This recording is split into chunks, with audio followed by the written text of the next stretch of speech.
और जी समान बनने के नाल ना खाली देख लो समान सारा मैं उस मकान च लैके जिंदे ना कल्ला तो बंदा कल्ला ही होंदा है।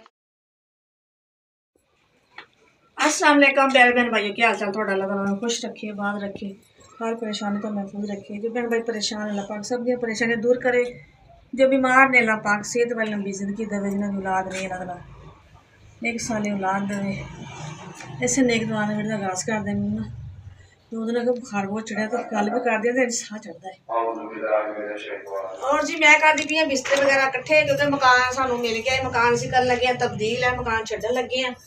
और मैं क्या समान बनिए तबीयत मेरी बहुत खराब हुई पई है, लेकिन ये हुण मकान भी जाहिर बदलना, समान भी चुकना है, ये भी काम जरूरी है जी। और जी हुण मैं जा रही हूँ उस मकान में, मैं क्या जाके जरा झाड़ू वगैरह लाइए, सफाई करिए क्योंकि साडी सुबह की लाइट बंद है और पानी जरा भी नहीं है। तो बड़ी परेशानी बनी हुई है। अचानक लाइट गई, कहते शाम को आएगी जी। और लाइट तो जो आएगी चलो एक झाड़ू वगैरह उत्थे ला के ना तो आहिस्ता आहिस्ता कि समान उस मकान च लैके जाने हैं जी।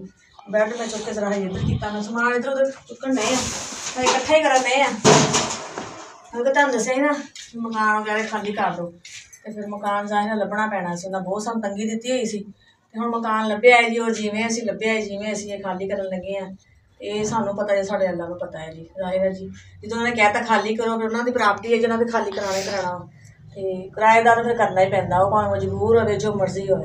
तो ये साढ़े हुण अल्लाह को पता कि जिवें असीं हुण मकान वो लिया खाली करन लगे हैं जी। बस अल्लाह पाक बेहतरी करे जी। और जी ये लिया जी असीं मकान क्योंकि साढ़ी लाइट भी नहीं है भाजी। ये जी बरांडा बकायदा सेहत देख के लिया है। और कमरा है लेकिन कमरे दे विच ना लाइट नहीं है। तुहानूं दस्सिया सुबह दी लाइट साडी बंद है, कहंदे शाम नूं आनी है जी। कमरे अंधेरा हो, कमरे नज़र नहीं आना, लाइट लगेगी। समान वगैरह लिया रहे हैं तो फिर इंशाल्लाह तुहानूं कमरा भी जरूर दिखावांगे। बाकी ये है कि सफाई सफुई करन आए थे, मैं कहा पहले सफाई कर दीजिए तो फिर समान वगैरह लियाने हैं इंशाल्लाह। जी वीडियो होगी तुहाडे नाल शेयर दुध मंगवाया सी, चाय मैं बनाने दिन कह रहे सी चाय बना दे तो समान वगैरह सारा कुछ बनिया वा। रेड़े वाले क्या होया वा आ रहा वा तो फिर पेटी वगैरह अंदरों कढ़ते हैं बिस्तरे। और अज की इनको अज पानी की बड़ी कदर जी क्योंकि लाइट नहीं ना है सुबह की तो बेटाइमी गई है, पता ही नहीं सी है। अगर टाइम का पता रहे कि लाइट जानी है ऐलान हो जाए फिर तो पानी भर लेदा वा, लेकिन अज कोई पता नहीं सी। रात का पानी थोड़ा भरया सी, अज समझे एक घुट भी बड़ा की। और जी मैं मकान करता खाली देख लो समान सारा मैं उस मकान च लै गई क्योंकि तबीयत खराब सी। ज़्यादा मेरे को वीडियो नहीं बनी, थोड़ी सी बनाई है। देख लो कमरा भी खाली हो गया जी। और देखो जी यह भी खाली है। हम जिधर भी समान लैके हैं उत्थे जाकर सैटिंग वगैरह करते हैं जी। और जी समान सारा नालों नाल लिया के ना मेरी कजन आई पूरी बेटियां उन्होंने मैं कहा होया कि मेरे समान वगैरह तुसीं बनवा दिओ और मकान दे विच ना मैं कहा जिवें जिवें मैं लई आवांगी ना ते नाल ही सैटिंग करवा दिओ क्योंकि मेरी तबीयत सही नहीं है, कल्ली जानी को तो होना नहीं है, बड़ा टाइम लग जाना है। वो बेचारियां फिर मेरे नाल ही सुबह से लगी हुई तो नाल मैं समान लियाई गई हाँ तो फिर नाल रखी गई हैं अंदर। और कपड़े वगैरह ये मैं कहा जेह्ड़े धोने वाले वो अलग ही कढ़ दिओ, जो धोने फिर इन्होंने करांगे। इतना ठहर जो और जी साई बनाओ। और जी यह खुदा जो मैं इतने रखे खरगोशा का, साढ़े खरगोश बैठे ने। और जी बर्तन वगैरह सारे हजे इतने सैटिंग कर दी है। बर्तन स्टैंड मेज के उपर रख कर बर्तन वगैरह धो के रख दिते हैं। और चूल्हा हजे नीचे रखा वा, चूल्हे की हजे उपर कोई भी जगह नहीं है। और मेज जो दूसरा वो टुटा होया वा, जो उत्थे किचन बनाया सी वो सारा टुट गया वा। यह मेज छोटा वा, ये उत्ते चूल्हा भी फिट नहीं होंदा। फिर मैं कोई जगह बना के ना उच्ची जगह या कोई मेज हो बंदा उत्ते रख ले। चलो कोई नहीं है तो नीचे रख लिया है। और जी आओ तुहानूं कमरा भी दिखाने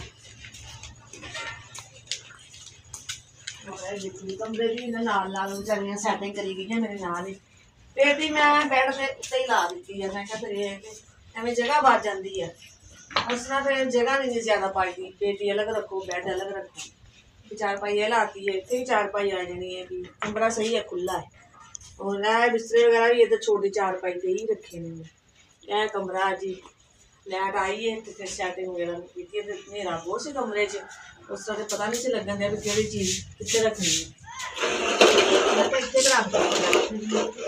ਤੇ ਇੱਥੇ ਗੈਸ ਕਹਿੰਦੇ ਇੰਨਾ ਜ਼ਿਆਦਾ ਤੇਜ਼ ਨਹੀਂ ਆਉਂਦਾ। ਹਰ ਇਲਾਕੇ ਦਾ ਨਾ ਆਪਣਾ ਫਰਕ ਹੁੰਦਾ ਹੈ। ਮੈਂ ਮਕਾਨ ਛੋੜ ਕੇ ਆਏ ਨਾ, ਉਧਰ ਸਾਡੇ ਮਾਸ਼ਾ ਬੜਾ ਗੈਸ ਕੋਈ ਨਾ ਕੋਈ ਤੇ ਫਿਰ ਕਮੀ ਹੁੰਦੀ ਹੈ ਨਾ, ਕੋਈ ਮਕਾਨ ਲਓ ਕਿਸੇ ਨਾ ਕਿਸੇ ਚੀਜ਼ ਦੇ ਵਿੱਚ। ਇੱਧਰ ਗੈਸ ਬਹੁਤ ਸਲੋ ਆਉਂਦਾ ਹੈ। ਸਮਝ ਲਓ ਵੀ ਤੁਸੀਂ ਚਾਹ ਬਣਾ ਸਕਦੇ ਹੋ, ਰੋਟੀ ਮੁਸ਼ਕਿਲ ਪੱਕਦੀ ਹੈ। ਚਲੋ ਦੇਖੀ ਜਾਏਗੀ। ਮੈਂ ਕਿਹਾ ਉਹ ਬਰਤਨ ਮੈਂ ਪਏ ਮੈਂ ਕਿਹਾ ਇਹ ਨਾਲ ਲੱਗ ਜਾਣਾ, ਉੱਪਰ ਲਾ ਦੇਣਾ। ਇਹ ਕਿ ਬੰਦਾ ਲਿਆ ਕੇ ਨਾ ਪਰਦਾ ਵਗੈਰਾ ਬਰਾਂਡੇ ਦੇ ਅੱਗੇ ਪਾ ਲਵੇ ਨਾ, ਤੇ ਬਹੁਤ ਜ਼ਰਾ ਕਿਉਂਕਿ ਹਜੇ ਸਰਦੀ ਤੇ ਹੈ ਵਾ, ਮਤਲਬ ਸਰਦੀ ਤੋਂ ਨਾ ਬੱਚਤ ਹੋ ਜਾਂਦੀ ਹੈ। और जी मैं आके बह गई कमरे ਵਿੱਚ और लगता बाहर से भाई सब्जी बेचन आ गया। ਇੱਥੇ ਵੀ ਕਾਫੀ ਗਲੀ ਖੁੱਲੀ ਹੈ ਨਾ, और ਮਾਸ਼ਾਅੱਲਾ ਮੁਹੱਲਾ ਹੈ।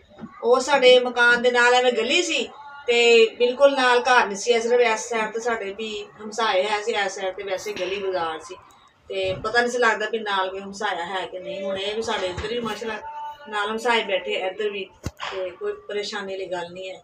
ਬੰਦਾ ਕਿਤੇ ਜਾਵੇ ਨਾ ਚਲੋ ਪਰੇਸ਼ਾਨੀ ਨਹੀਂ ਹੁੰਦੀ, ਉਵੇਂ ਕਿਤੇ ਜਾਣਾ ਸਾਨੂੰ ਧਿਆਨ ਹੁੰਦਾ ਕਿ ਸਾਡਾ ਮਕਾਨ ਰੋਡ ਦੇ ਨਾਲ ਹੈ, ਬਿਲਕੁਲ ਗਲੀ ਦੇ ਨਾਲ।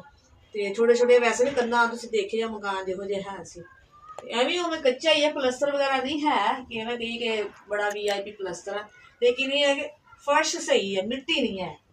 ਉੱਥੇ ਅਸੀਂ ਇਹਨਾਂ ਨੂੰ ਕਿਹਾ ਸੀ ਉਸ ਮਕਾਨ ਵਾਲੇ ਵੀ ਅਸੀਂ ਫਰਸ਼ ਜਿਹੜਾ ਥੋੜਾ ਬਹੁਤਾ ਲਵਾ ਲੈਂਦੇ ਆ, ਤੇ ਉਹ ਕਹਿਣ ਲੱਗੇ ਜੀ ਨਹੀਂ ਤੁਸੀਂ ਆਪਣੇ ਪੈਸਿਆਂ ਦਾ ਲਵਾ ਲਓ, ਅਸੀਂ ਕਿਰਾਏ ਵਿੱਚ ਕੋਈ ਪੈਸਾ ਨਹੀਂ ਕੱਟਣਾ। ਫਿਰ ਅਸੀਂ ਕਿਹਾ ਵੀ ਸਾਨੂੰ ਕਿਹੜੀ ਜ਼ਰੂਰਤ ਪਈ ਹੈ, ਸਾਡਾ ਕਿਹੜਾ ਆਪਣਾ ਅਸੀਂ ਇੰਨਾ ਪੈਸਾ ਲਾਈਏ ਉੱਤੇ, ਜਦੋਂ ਮਾਲਕ ਹੀ ਨਹੀਂ ਮੰਨਦੇ। ਇੱਥੇ ਲਾ ਸ਼ੁਕਰ ਹੈ ਬੰਦਾ ਤੱਪੜੀ ਮਾਰ ਲਵੇ ਤੇ ਜਾਂ ਬੰਦਾ ਭਾਵੇਂ ਪੈਪ ਲਾ ਕੇ ਧੋ ਲਵੇ।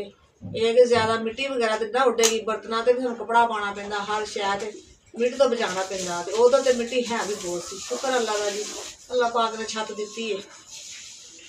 ਔਰ ਜੀ ਸਮਾਨ ਬੰਨਣ ਦੇ ਨਾਲ ਨਾ ਅਸੀਂ ਮਿੱਟੀ ਹੋਏ ਪਏ ਹਾਂ, ਕੋਈ ਹਾਲ ਨਹੀਂ ਸਾਡਾ, ਦੇਖ ਸਕਦੇ ਹੋ ਕੀ ਹਾਲ ਹੋਇਆ ਪਿਆ ਹੈ। ਤੇ ਮੈਂ ਕਿਹਾ ਬੰਨ ਕੇ ਨਾ ਇੱਕ ਸਾਈਡ ਤੇ ਰੱਖ ਦੇਣੇ।